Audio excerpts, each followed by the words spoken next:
Wait. Before we start, just want to make sure we're clear here. While this podcast talks about sobriety, mental health, and addiction, it is not meant to replace professional medical advice. Welcome to Sisters in Sobriety. I'm Kathleen. And I'm Sonia. And we're ex-sisters-in-law, brought together in marriage and bonded through our sobriety journey. Join us as we talk sobriety, addiction, and everything in between. You're in for quite a ride.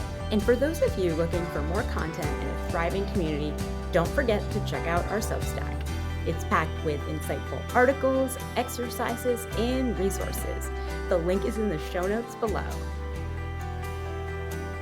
Thanks for being here. I'm Sonia, and I'm with my sister in sobriety, actually my sister-in-law, Kathleen. Kathleen, how are you doing today? Well, there's laughter because I had shingles. Dun, dun, dun. So for those of you who do not know what shingles is, it is a very, very, very painful virus.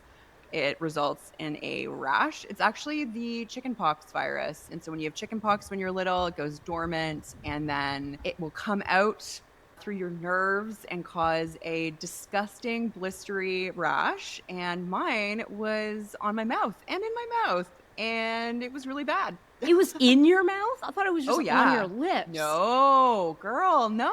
I had to, all my meals were through a straw. I was like protein shake queen for days. It was bad. I mean, some people will see this and it doesn't look that bad now, but you saw the pictures. It was hard to look at. And it was hard. I mean, it was hard to know that, let me be honest, you did it to yourself in a way. Like I felt like, I knew you had been working too hard and I knew you had been stressed and we had just been talking about it a few days before. And so and we had just done the self-care, self-compassion episodes. And so I don't know, what do you think? Yeah, I mean, so I have a few thoughts about this. The last few months before Christmas, I was definitely pushing my body beyond what I think it was capable of for sure. And I knew it, like I was very conscious of it. And then I sort of slowed down a little bit around Christmas. And I don't know if my body was just like, haha, now you've rested and I'm going to take you.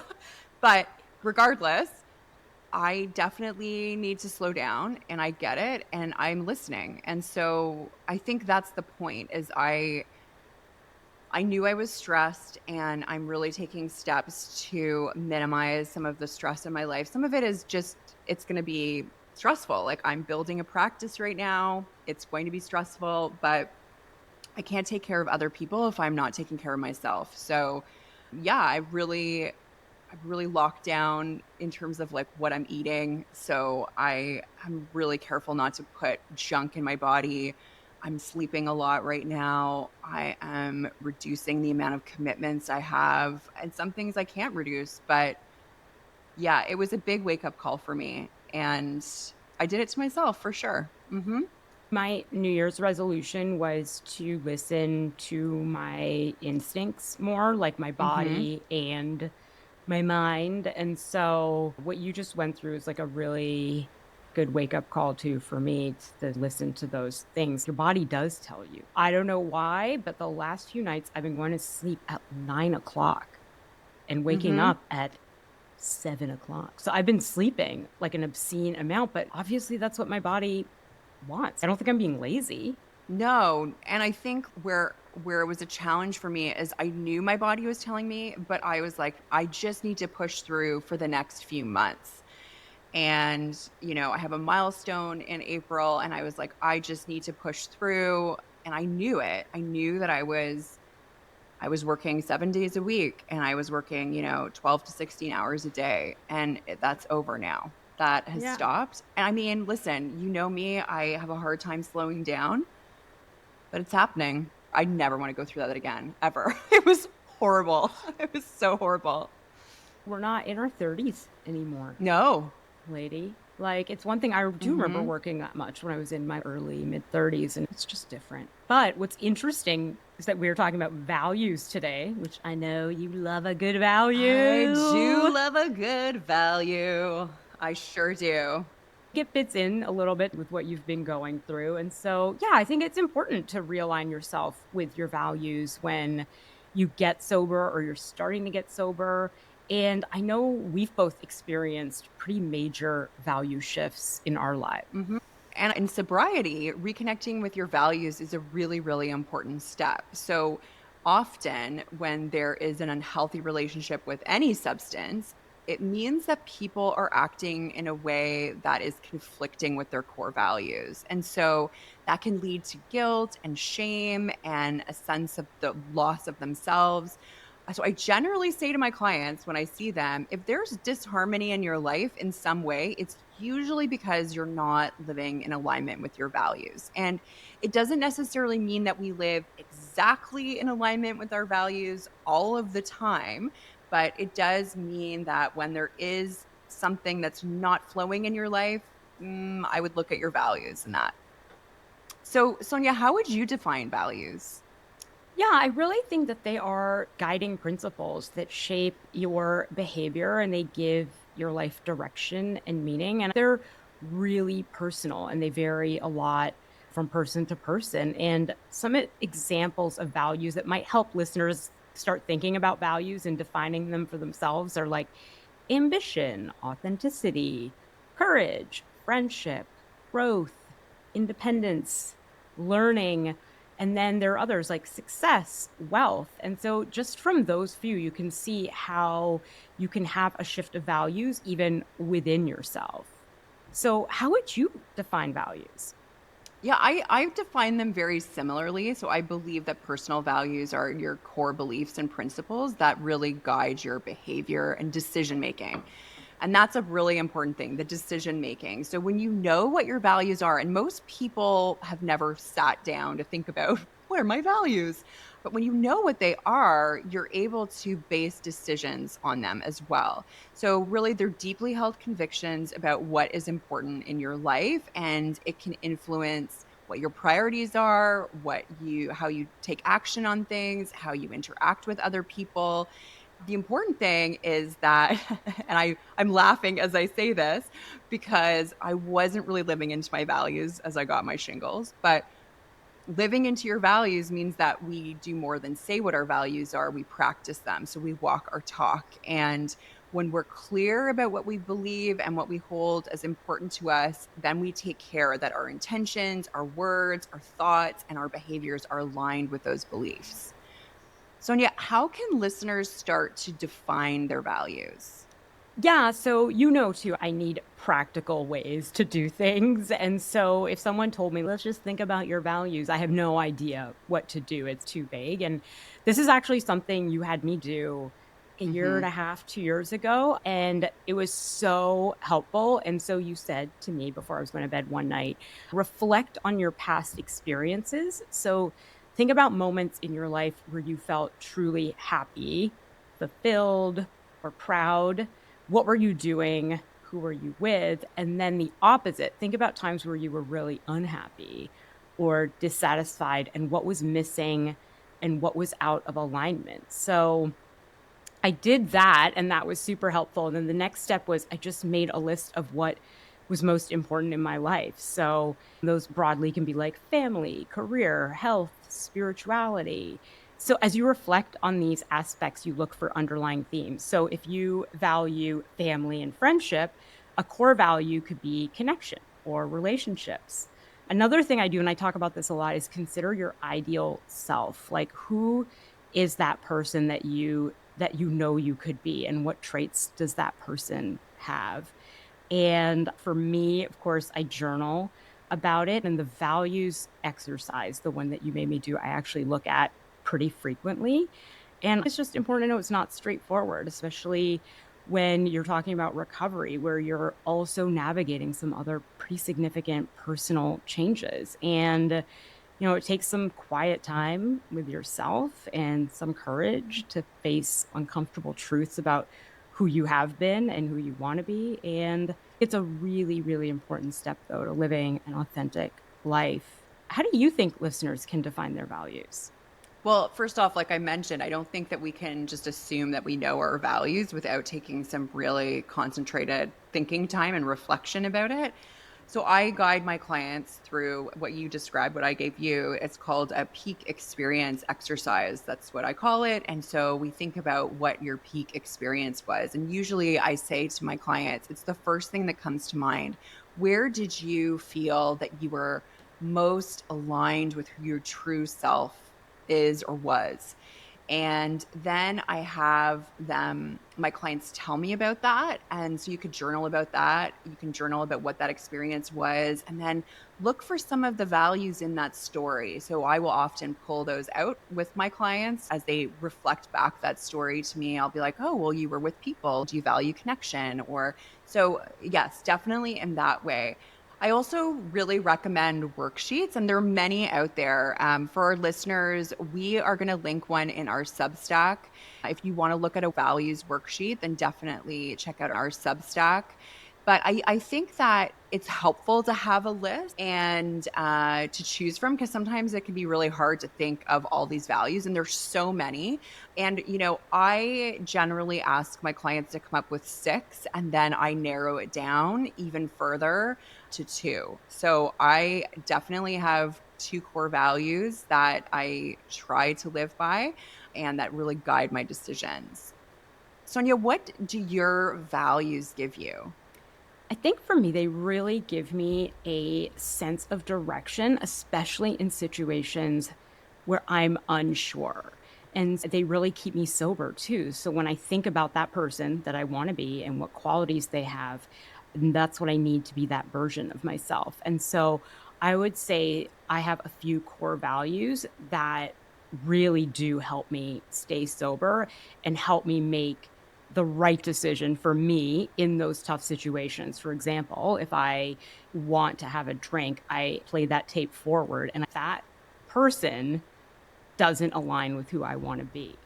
So, what do your values give you? So my values are really my North Star. So they're like the guiding principle in my life. And if I look at my values in my 20s, freedom was probably one of my main values, but freedom in my 20s looks very different than it does now. So in my 20s, I was climbing mountains in Egypt, and that would have been my definition of freedom. And now freedom is different. Freedom is, for me, it would be like being financially free and being able to provide the things I want to provide to my daughter and things like that. So values would be different now. What they provide me is a North Star. So if I'm not living in accordance with that value, then I need to look at what's happening in my life and take a step back and readjust, which is great. I'm so glad we're talking about values today, because one of my core values, which I'm happy to share, is courage. And courage, I really reflected on this in the last week, because for a long time, courage meant me doing the thing that I was scared to do. But right now, courage means I need to be able to step back a little bit and slow down. And that is so hard for me, and that I'm so scared to do that. So, what the value, the meaning might change depending on what you're doing in your life. That totally makes sense. It's funny. Last night I had a meeting and I gave them this quote to journal about. And actually, I journaled about it last night. And it was a James Baldwin quote that was, "Not everything that is faced can be changed, but nothing can be changed until it is faced." Say that again, Sonia. It is. So it's James Baldwin, No Name in the Street. "Not everything that is faced can be changed, but nothing can be changed until it is faced." Yeah, and I journaled and I actually gave myself these little prompts like, let's face it, you need to change this. And sometimes with journaling, like the one I did last night, I'll probably journal about that for a couple of days in a row. Well, given that the quote includes face and my shingles was Girl, all over my face, girl, I feel like I'm going to use that as a journaling prompt, that you I need to should. face face some things in my life. You definitely should. So when you think back to who you were 7 years ago before you got sober, do you feel like your values have changed, or have they developed? Have they strengthened? Oh my God. Yeah. Like I look back at 7 years ago and I can't even think of like a single value from that time that I still hold dear. They changed, they developed, they morphed, they all of it. So can you describe some of your values before you quit? For sure. I've been spending actually some time thinking about it, knowing that we were doing this episode. And to be honest, it's a little painful when I think back to what drove my decisions before. Okay, are you ready to talk about it? Yeah, I sure am.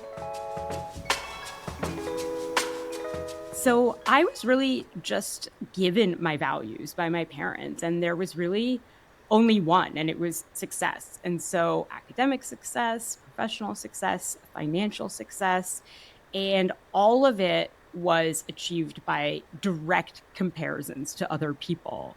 So from as young as I can remember, I was striving not just for some academic success, but it had to be like the top of my class. And what I've realized now is that if there is no why behind your values, it starts to feel really empty. And so I didn't know why I was trying to achieve these things. And it just kind of became this train without a destination. And I kept accumulating credentials. And then after that, I just started applying that same mentality to work. And then the only measure of success was financial. And again, there was no why. And so I think it is really stressful to keep pursuing something without a why. And that's when my drinking really escalated. So around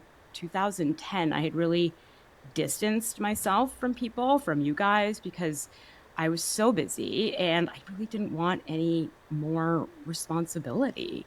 I didn't want to have the responsibility of being an aunt or a daughter or a sister. I wanted to be able to just show up whenever I felt like it. And what I didn't realize was how much that was destroying who I really was because I wasn't living in alignment with my values. And so it really came to a head around like 2016. I was so depressed. I was suicidal and I was drinking so much and it was awful. I was always hungover and it just didn't make any sense. I was successful beyond any expectation I had ever had. I was married, I had more than one home, but I just didn't want to live anymore. I just didn't see the point of what I was working so hard for, and I wasn't happy. And yeah, a slow shift sort of started to happen. And for me, it meant getting out from under this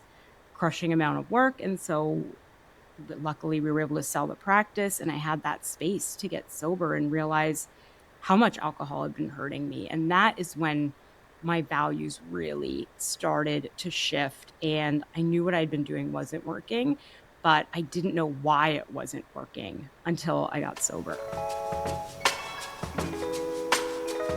So we heard in what you just said that you had a few values, but they weren't making you happy or feeling fulfilled. Then why did you keep doing the same things over and over again?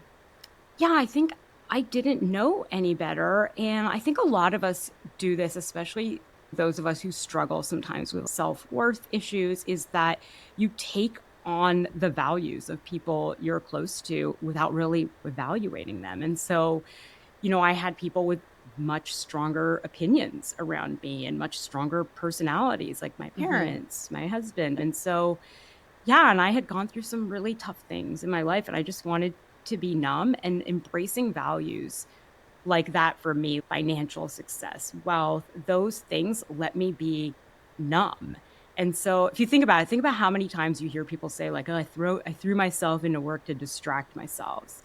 Oh my And gosh, all the time. I hear it all the time. yeah, and so that was me. I was throwing myself into something to distract myself, and those were things you can control, right? Like money, the things you're achieving, material things. And so I just didn't want to dig any deeper to figure out what my real values were. What do you think makes us embrace values that don't align with who we are when we're drinking or using drugs? Oh gosh, I think there's so many reasons that we adopt values that aren't our own. Some of the values that we adopt could be cultural. So that's just from the culture we come from. So that's the value we adopt. It could be societal. So let's say that, we live in North America in a very materialistic society. So if you see lots of people or on social media valuing brand name things, let's say, and then you start to value brand name things, and familial, like you said, your family, we often adopt a lot of the beliefs of our family, and that can really influence our values as well. And we can also adopt other people's values because we're trying to people please or please others to get love and affection. So I think there's an attachment. Obviously, I'm going to talk about this from a therapeutic point of view. I think there's an attachment lens in there. Like when we want love and affection and we don't know how to get it necessarily, or we're used to having to do something for someone else to get that love and affection, then our values can morph into someone else's. And we can just have someone else tell us what's important. I have a few clients that I like to do this with most of my clients. I do values exercises, even with my couples, not always, but a lot of the time. And it's so funny when I get a client who's truly one of their values is money. And like, really, and I have had a few clients where truly their value money, and they're so like, they're such like, well, and they're dancing around it. And it's like, I know that is what their value is. They don't want to say it because they're like, you want money, but you don't want to say you want money, right? Like they want it, but they don't want to say it. And so I'm like, just say it if that's what you want. So sometimes the value, you may not feel like it's accepted or acceptable to say that's your value, but it's your value.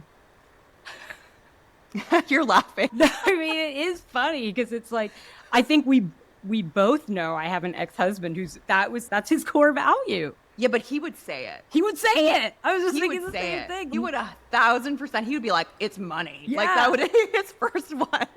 But so interesting that I don't know. I'm just thinking about it. And why didn't that occur to me that was not in alignment with my values? Or why didn't it occur to me that was an issue? Because you're right. This fool was not hiding it.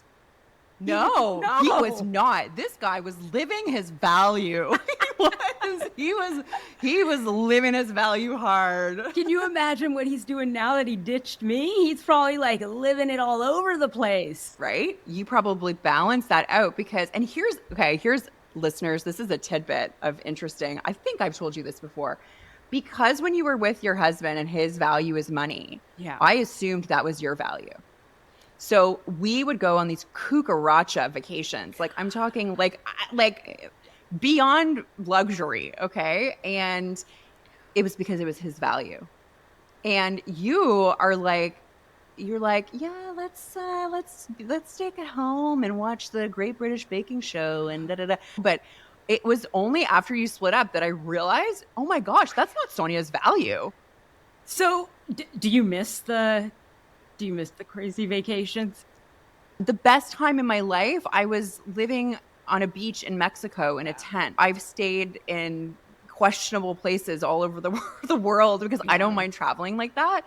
But yeah, they were fun. I'm not gonna sit here and be like, oh, it was too much for me. It was too much luxury. Yeah. But no, I don't live for that. And I actually enjoy just spending time with you. Do you miss the vacations? No, I think for me, it's more important. Like an example was I babysat my niece, your daughter, overnight so that you and your boyfriend could go on like a romantic trip. So that to me, let's just say giving you that versus giving you a trip, to me, that's how I would show you how much I care about you. Yeah. Money just doesn't mean that, right? So it's like, yeah, you can throw money at it, but giving my time, I don't know, just is different.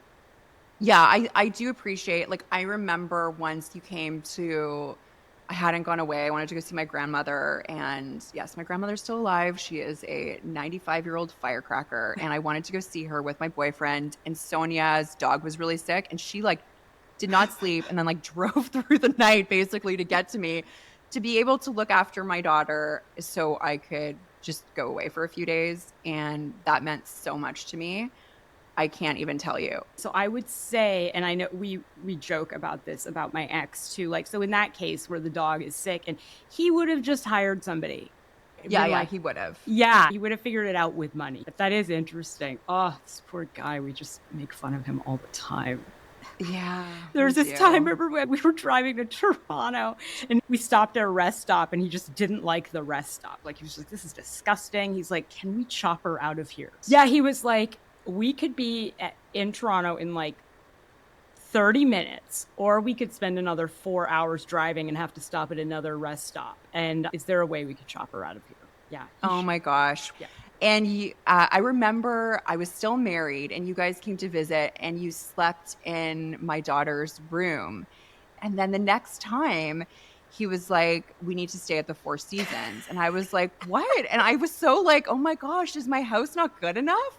But I thought it was both of you. And then I realized after it wasn't, it was him.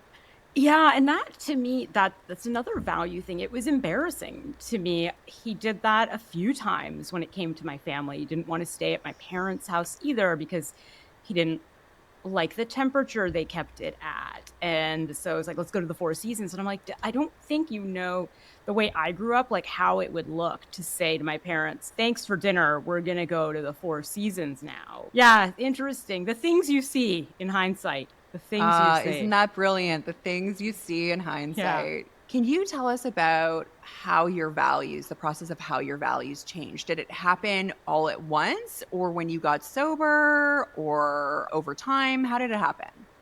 I think both. Sometimes you're confronted with a situation that makes you reevaluate your values.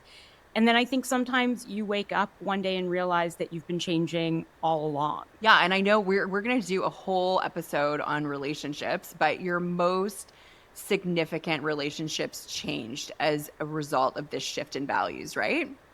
They sure did. You can reference episode 8, The Unexpected Effects of Sobriety. Okay, so tell us about how your value shift affected your relationship. A few things happen at the same time, usually when you get sober. So I sold my business in 2017, and selling that allowed me to get sober and really let me work on who I was and what my values were.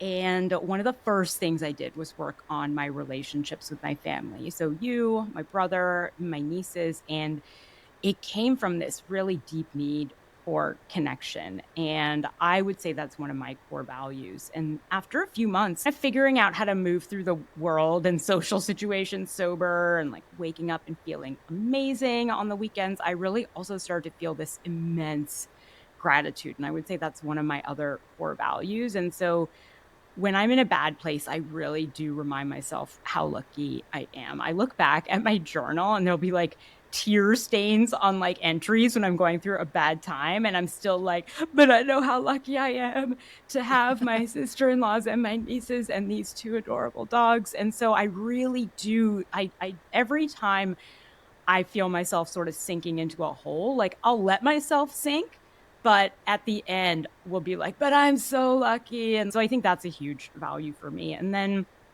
probably after a few years of being sober, so around like 2019, before the pandemic, I felt this really deep need to connect with other people in sobriety. And so I did. I connected with people who were struggling and started attending meetings and realized that, with a few years of sobriety, I had some tips and tricks I could give people that were in early sobriety.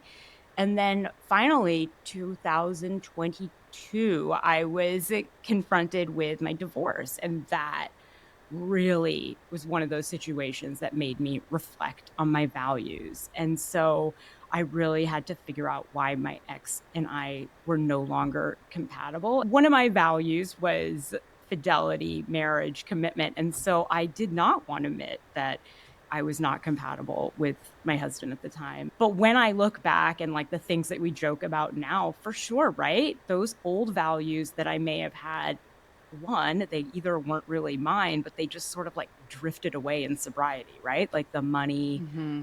the success, the achievements. And it's still fun. I love having success. Like when the podcast hits a milestone with downloads, that's fun. Getting success is fun, but it doesn't define my self-worth. So it seems like you had a huge shift in values. And how would you say these changes were related to your sobriety? Who I am now is really my authentic self. I'm still like work in progress, but I'm living in alignment with who I really am. And I think you can feel it when you are. It doesn't mean everything's perfect, but you can feel it that, for me, for example, when I had to make some tough decisions in the last couple of years, and as tough as they are, I feel good about them. It's like when you feel like you can defend them. And so, yeah, when I was drinking, I was on a hamster wheel, like work hard, play hard. And those were my values. But I know we talked a little bit about techniques to define your values. Can you walk us through some more things we can ask ourselves, especially when we're thinking about getting sober, that can help us figure out and align better with our values? Yeah, it's a reflective process for sure. Definitely spend some time in a quiet space, maybe. I ask a series of questions. In addition to that peak experience exercise I do, asking questions like, what experiences bring you genuine joy and fulfillment? And reflect on the moments in your life when you felt truly content, and what do those experiences have in common? There's usually some threads that weave between them, and that's a good hint about what some of your values might be. When have you felt most proud of yourself? Consider the actions or achievements that have given you a sense of pride and why they mattered so much to you. What situations or behaviors make you feel uncomfortable or upset? And this is a great one because feelings of discomfort or anger can highlight the values that are being challenged or ignored. Who do you admire and why? So it doesn't sometimes even, I'll ask my clients, what celebrity or what person do you admire, even though you might not know them? And then I ask them why, because there might be a quality that reflects what values you have, and what legacy do you want to leave behind. So consider how you want to be remembered and what that says about your core values. So Sonia, what resonated with you today most from this episode? So it's something really small that you said, and it's that you can have the same value, but it changes over time. So like what freedom meant for you in your 20s is different than what freedom means for you now. And so, but freedom is still a value. And yeah, that's really interesting. I think that maybe in a way, maybe success still is a value of mine, but maybe it just means something different now. And so that's actually something I would encourage the listeners to do also. Or there are some values that are still going to be important to you. They just have a slightly different meaning. And so I'm going to journal about that too. I loved that. What about you? What resonated with you? I think that what resonated with me is when you talked about how you adopted the values of your family. And I think so often we don't question where our beliefs and our values have come from, and whether or not they're ours or someone else's or society's or culturally. And so to really reflect and go inward and question what your beliefs and your values are, and are they your own or are they someone else's? And I think that really resonated with me too. And I am going to reflect on that one. Thank you for listening today to Sisters in Sobriety, and we'll see you next week when we'll talk about maybe my favorite topic, because I'm a couples therapist, relationships. This was Sisters in Sobriety. Thank you for listening and being with us today. If you want to learn more about sobriety and meet your community, find us at sistersinsobriety.substack.com. Are you a sister in sobriety? Then reach out on social media. We'd love to hear from you. If you're feeling generous, leave us 5 stars and a review. Follow us wherever you listen. You'll never miss an episode. Until next time.